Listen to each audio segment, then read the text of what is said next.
ओम नमः शिवाय। यहाँ है शिव पुराण की महिमा का सागर, जहाँ हर कथा, हर रहस्य और हर मंत्र आपको शिव की अनंत महिमा से जोड़ता है। भगवान शिव की शक्ति, करुणा और तांडव की कहानियाँ जो जीवन के गूढ़ सत्य को उजागर करती हैं। तो आइए डुबकी लगाएं इस आध्यात्मिक यात्रा में और जानें शिव की अनोखी लीला। हर हर महादेव। हमारे अगले अध्याय का शीर्षक है चंचुला की प्रार्थना से ब्राह्मण का उसे पूरा शिव पुराण सुनाना और समय अनुसार शरीर छोड़कर शिवलोक में जा चंचुला का पार्वती जी की सखी एवं सुखी होना। ब्राह्मण बोले, नारी, सौभाग्य की बात है कि भगवान शंकर की कृपा से शिव पुराण की इस वैराग्य युक्त कथा को सुनकर तुम्हें समय पर चेत हो गया है। ब्राह्मण पत्नी, तुम डरो मत, भगवान शिव की शरण में जाओ। शिव की कृपा से सारा पाप तत्काल नष्ट हो जाता है। मैं तुमसे भगवान शिव की कीर्ति कथा से युक्त उस परम वस्तु का वर्णन करूँगा जिससे तुम्हें सदा सुख देने वाली उत्तम गति प्राप्त होगी। शिव की उत्तम कथा सुनने से ही तुम्हारी बुद्धि इस तरह पश्चाताप से युक्त एवं शुद्ध हो गई है, साथ ही तुम्हारे मन में विषयों के प्रति वैराग्य हो गया है। पश्चाताप ही पाप करने वाले पापियों के लिए सबसे बड़ा प्रायश्चित है। सत्पुरुषों ने सबके लिए पश्चाताप को ही समस्त पापों का शोधक बताया है। पश्चाताप से ही पापों की शुद्धि होती है। जो पश्चाताप करता है वही वास्तव में पापों का प्रायश्चित करता है, क्योंकि सत्पुरुषों ने समस्त पापों की शुद्धि के लिए जैसे प्रायश्चित का उपदेश किया है, वह सब पश्चाताप से संपन्न हो जाता है। जो पुरुष विधि पूर्वक प्रायश्चित करके निर्भय हो जाता है पर अपने कुकर्म के लिए पश्चाताप नहीं करता, उसे प्राय उत्तम गति नहीं प्राप्त होती, परंतु जिसे अपने कुकृत्य पर हार्दिक पश्चाताप होता है वह अवश्य उत्तम गति का भागी होता है, इसमें संशय नहीं है। इस शिव पुराण की कथा सुनने से जैसे चित्त शुद्धि होती है वैसे दूसरे उपायों से नहीं होती। जैसे दर्पण साफ करने पर भी निर्मल हो जाता है, उसी प्रकार इस शिव पुराण की कथा से चित्त अत्यंत शुद्ध हो जाता है, इसमें संशय नहीं है। मनुष्यों के शुद्ध चित्त में जगदम्बा पार्वती सहित भगवान शिव विराजमान रहते हैं। इससे वह विशुद्ध आत्मा पुरुष श्री शाम्ब सदाशिव के पद को प्राप्त होता है। इस उत्तम कथा का श्रवण समस्त मनुष्यों के लिए कल्याण का बीज है। अतः यथोचित मार्ग से इसकी आराधना अथवा सेवा करनी चाहिए। यह भव बंधन रूपी रोग का नाश करने वाली है।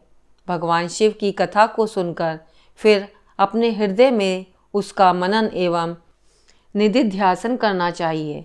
इससे पूर्णतया चित्त शुद्धि हो जाती है। चित्त शुद्धि होने से महेश्वर की भक्ति अपने दोनों पुत्रों के साथ निश्चय ही प्रकट होती है। तत्पश्चात महेश्वर के अनुग्रह से दिव्य मुक्ति प्राप्त होती है, इसमें संशय नहीं है। जो मुक्ति से वंचित हैं उसे पशु समझना चाहिए, क्योंकि उसका चित्त माया के बंधन में आसक्त है। वह निश्चय ही संसार बंधन से मुक्त नहीं हो पाता। ब्राह्मण पत्नी, इसलिए तुम विषयों से मन को हटा लो और भक्ति भाव से भगवान शंकर की इस परम पावन कथा को सुनो। परमात्मा शंकर की इस कथा को सुनने से तुम्हारे चित्त की शुद्धि होगी और इससे तुम्हें मोक्ष की प्राप्ति हो जाएगी।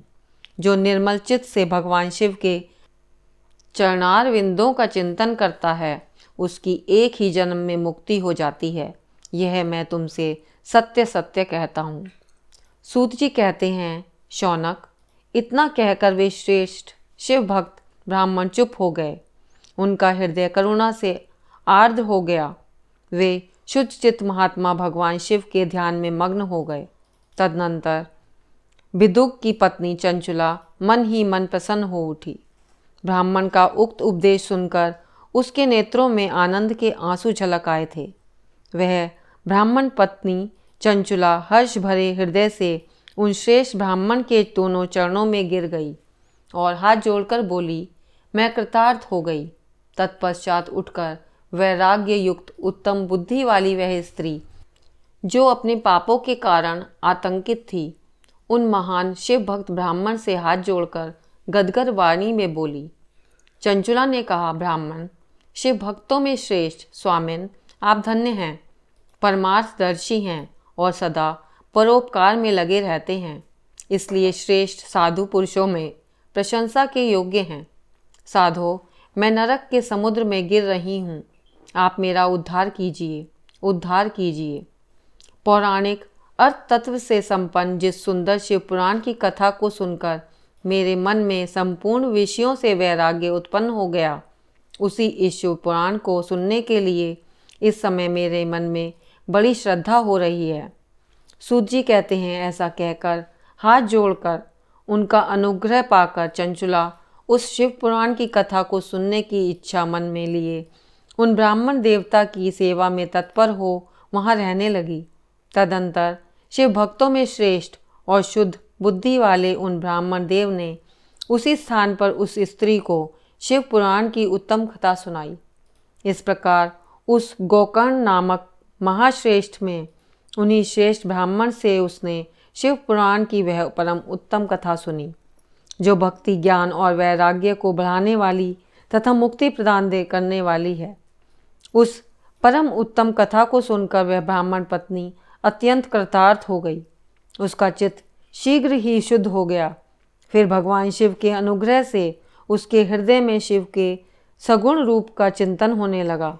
इस प्रकार उसने भगवान शिव में लगी रहने वाली उत्तम बुद्धि पाकर शिव के सच्चिदानंदमय स्वरूप का बारंबार चिंतन आरंभ किया। तत्पश्चात समय के पूरे होने पर भक्ति ज्ञान और वैराग्य से युक्त हुई चंचुला ने अपने शरीर को बिना किसी कष्ट के त्याग दिया। इतने में ही त्रिपुर शत्रु भगवान शिव का भेजा हुआ एक दिव्य विमान द्रुत गति से वहां पहुंचा, जो उनके अपने गणों से संयुक्त और भांति भांति के शोभा साधनों से संपन्न था। चंचुला उस विमान पर आरूढ़ हुई और भगवान शिव के श्रेष्ठ पार्षदों ने उसे तत्काल शिवपुरी में पहुंचा दिया। उसके सारे मल धुल गए थे। वह दिव्य रूप धारिणी दिव्यांगना हो गई थी। उसके दिव्य अवयव उसकी शोभा बढ़ाते थे। मस्तक पर अर्धचंद्र का मुकुट धारण किए वह गौरांगी देवी शोभाशाली दिव्य आभूषणों से विभूषित थी। शिवपुरी में पहुंचकर उसने सनातन देवता त्रिनेत्रधारी महादेव जी को देखा। सभी मुख्य देवता उनकी सेवा में खड़े थे। गणेश, भृंगी, नंदीश्वर तथा वीरभद्रेश्वर आदि उनकी सेवा में उत्तम भक्ति भाव से उपस्थित थे। उनकी अंग कांति करोड़ों सूर्य के समान प्रकाशित हो रही थी। कंठ में नील चिन्ह शोभा पाता था। 5 मुख और प्रत्येक मुख में 3-3 नेत्र थे।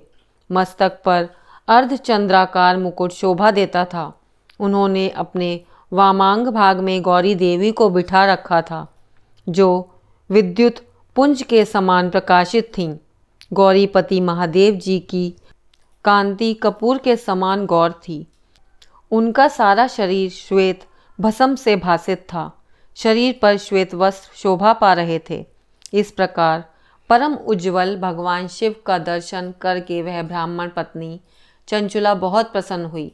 अत्यंत प्रीति युक्त होकर उसने बड़ी उतावली के साथ भगवान को बारंबार प्रणाम किया।